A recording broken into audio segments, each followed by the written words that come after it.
I'm Tony Caruso, and I'm the producer at Caruso Signature Events. And I'm very excited to introduce you to one of our coaching circle mentors and leadership coaches, and amazing woman, Susan Shloss. She is a certified money coach. And in these times that we're doing with the coronavirus, I think she has a lot to share with us today. So I want to introduce her. I'm going to give you a little induction. And then I'm going to let Susan tell you a little bit more about what she does and how she can help you now that we are socially distancing and we're at home and we're all worried about money. You know, where are we going to go? What's the world going to look like? So she's here to help us through that. So Susan works with individuals, couples, and groups, facilitating breakthroughs in their relationship with money. She has more than 20 years of experience in the financial services industry and has also studied a number of healing modalities and is a lifelong meditator. I'm not a meditator, so props to you. Susan facilitates the marriage of the spiritual and the material in her clients' lives so that they can truly thrive. She brings insight, compassion, and money know-how to her money wisdom coaching. So let's welcome Susan. Thank you for joining me today, Susan. Thank you so much, Tony. It's great to be with you. All right, so tell us a little bit about, we're all in this situation. Money's tight. What should we be thinking about right now financially? It's a really great question. And I think that what's really important right now is to tune into a bigger picture. First of all, this is a temporary situation, and that's part of the big picture. And the other part of the big picture is to touch into our spirituality so that there is a foundation of security that is really solid amidst the roller coaster ride we're on right now. It's a really challenging time. A lot of businesses have screeched to a halt or are deeply affected by what's going on now and are sheltering in place. And so that's real for people. And for sure, anxiety is going to be coming up. So, we need to allow that and allow the feelings of fear to come up and not do a spiritual bypass or deny or watch TV to, try to numb all that.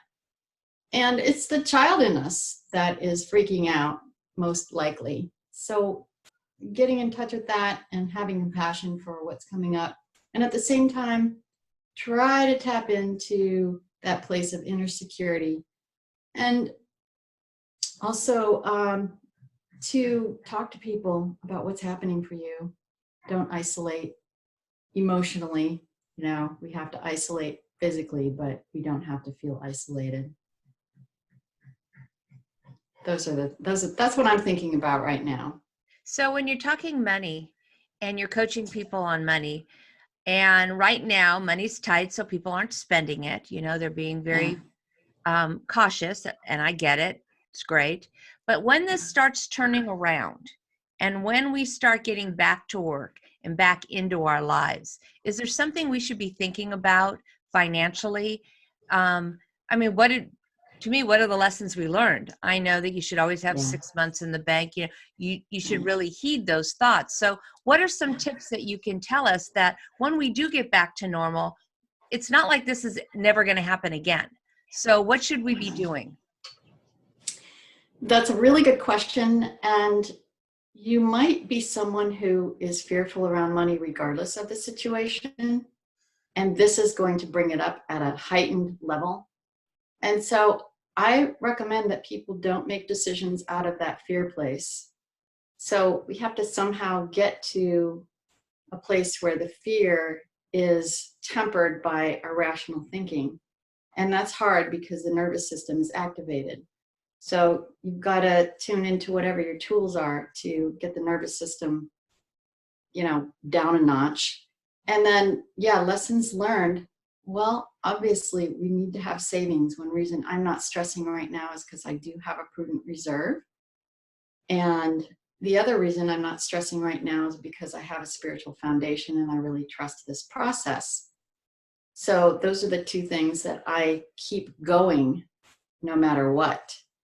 And a lot of times people feel like they've got to pay their debt off, pay their debt off, pay their debt off. Well, people may have to incur some debt through this situation.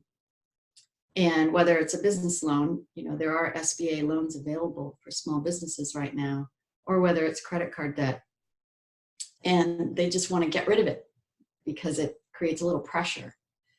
But I really recommend that people make saving a priority, and that's how you avoid getting into future credit card debt.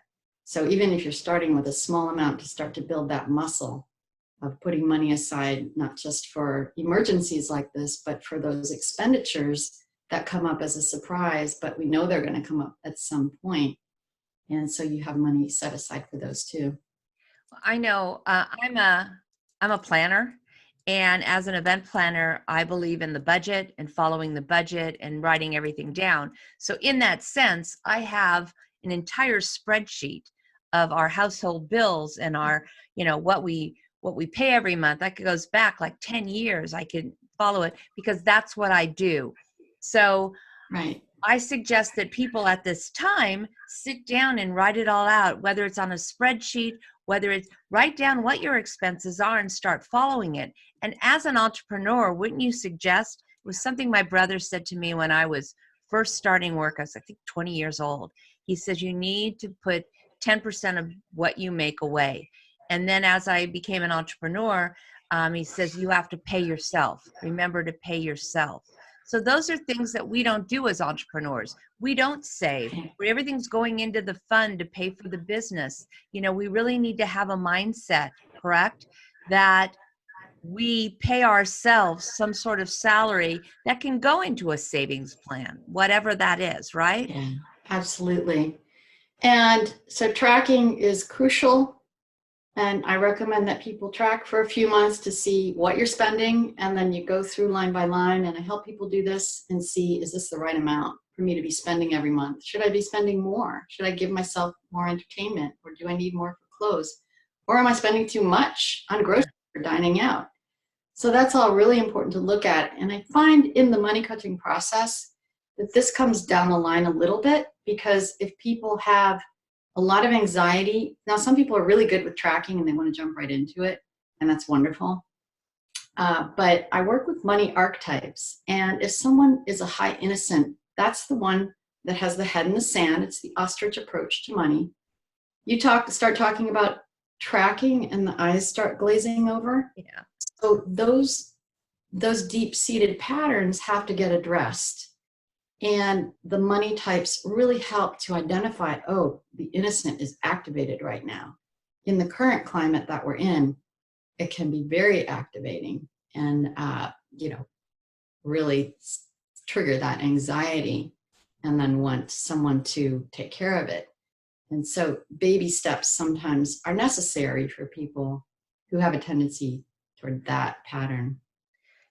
So when we have our event, Women Talk Biz Confab, it is, you can have it all in life and business. You will be doing couching circles, and they'll be, we're all doing this on Zoom. It's all virtual. We're going from virus to virtual. It's just the way of the world right now. But in that half hour, what are you going to be sharing with your audience? I will be talking about the money archetypes. And it'll be very enlightening to look at the different energies that are present for you in your money relationship. There's the warrior, and the actions that you're talking about, Tony, are warrior actions. We're really getting in there and looking at numbers. There's that discipline. There's the innocent I mentioned who doesn't want to look. There's the fool who, in a situation like this, might want to go online and start spending money like Right. today.